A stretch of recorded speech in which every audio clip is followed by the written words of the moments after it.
Okay, so hi there, everybody. Fani here with AwakeNotWoke Ministries, where we renew our minds daily and walk in clarity so that we can live a life with purpose as disciples of Christ. So I decided to jump on and do a live today. I had been working actually all day to try to do a podcast for this, and the more I tried recording it, the more I just kept feeling like this just isn't really what I want to do anymore, what I feel like I'm supposed to be doing. I really feel like I need more of these type interactions and I want to be more personable with you guys. So I want to thank anybody who ends up jumping on and joining me now, or if you end up watching anything on the playback. I want to thank you for being here, for being a part of this ministry. This is a really incredible, encouraging message that really it happens in my own personal study time this morning. God had revealed something new to me, and so that's when I just was like, oh my gosh, this is so amazing, and I started writing the podcast for it. And like I was saying, I don't want to do the podcast anymore, so I'm going to go ahead and start just giving these messages live instead of doing the podcast. And so in my studies this morning, God showed me something really incredible and connected some dots. And I really believe that this is going to help somebody out there. And so I'd really like to share that with anybody out there who began this year determined to live differently. Did you maybe have some New Year's resolutions that you made, and you wanted to be closer to God, more disciplined, more free? Maybe you were ready to release a habit, something that you went to for comfort that was holding you back. And that could be so many different things. That could even be food, it could be a substance, it could be a person, it could be an activity, or just it could be anything. But when our bodies get used to those things, it develops attachments within us. So maybe you were ready to finally release that and finally let go of this thing that has been holding you back, and you've meant it sincerely. You really wanted it to happen, but maybe life happened somewhere along the way, and like your capacity for change shifted. And so what felt clear maybe now feels heavy. So what happens in that is that our faithfulness can sometimes start to feel exhausting.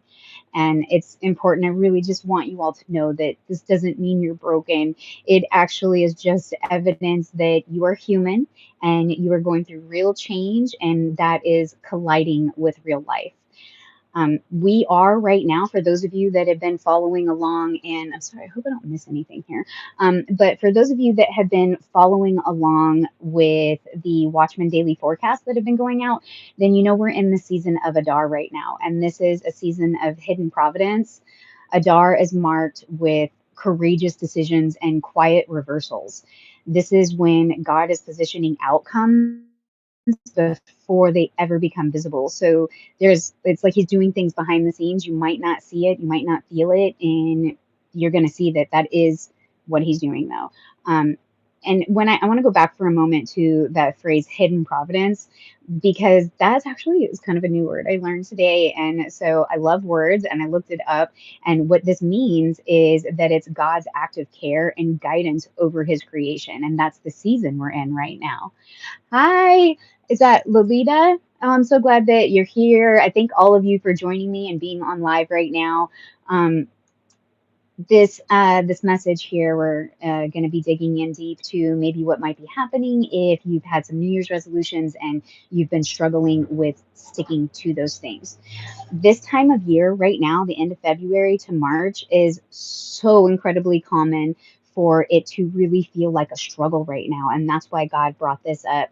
And he's showing us that in this hidden season of providence, that God is working behind the scenes, not always dramatic or obvious, but the circumstances are starting to align quietly. And that's what that word means. And I love that he gave me that word today.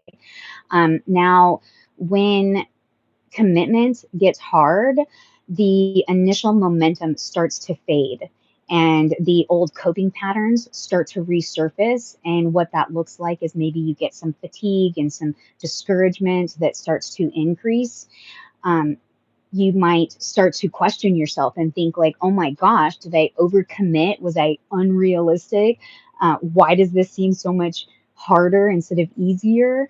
And, really, it's just something deeper here is being addressed because what is happening is this collision with the unexpected.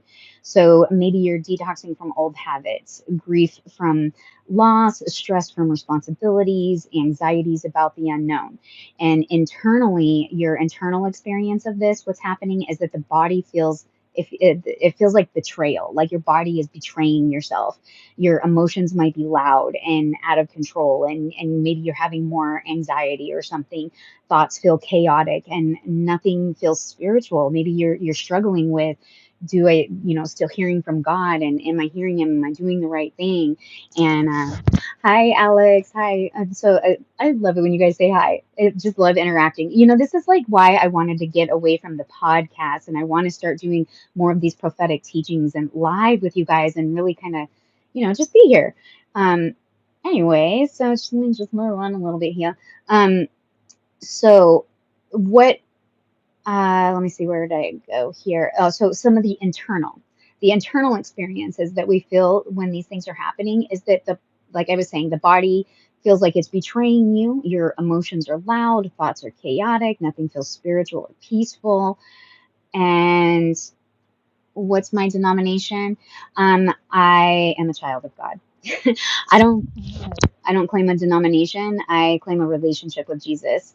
All of the I do go to a church that well, actually I did decide now to go to the Jewish Messianic Church, but I'm also involved with that church is connected with I think they technically consider themselves Pentecostal, but I don't claim a religion because I have a relationship with Jesus. Um, so thank you for asking.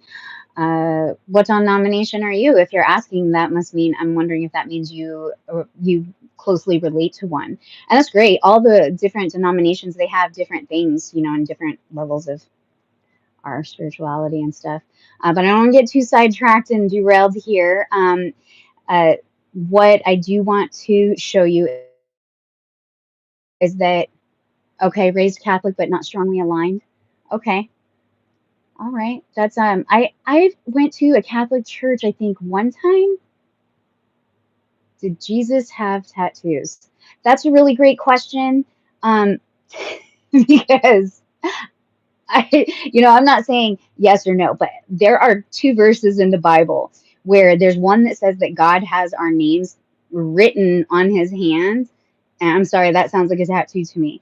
And then there's another one in Revelation where it says that Jesus has King of Kings and Lord of Lords on his thigh. I, I don't know, is it embroidered on pants? He doesn't wear pants that we've seen. I don't know. That sounds like tattoos to me. I'm not saying it's good to get them, not good to get them. I got them, and I got a lot of them, and I got a lot of them when I was going through a lot of things, So it's not like I was like trying to go get tattoos as a Christian, But I still don't see. I don't know. It just depends. The thing is that biblically speaking, there is a verse in the Old Testament that does talk about. Um, thank you. I'm glad you like them.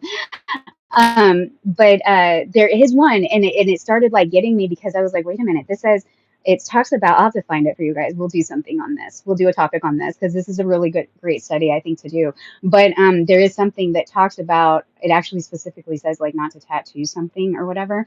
But I looked into that, and it was talking about specifically like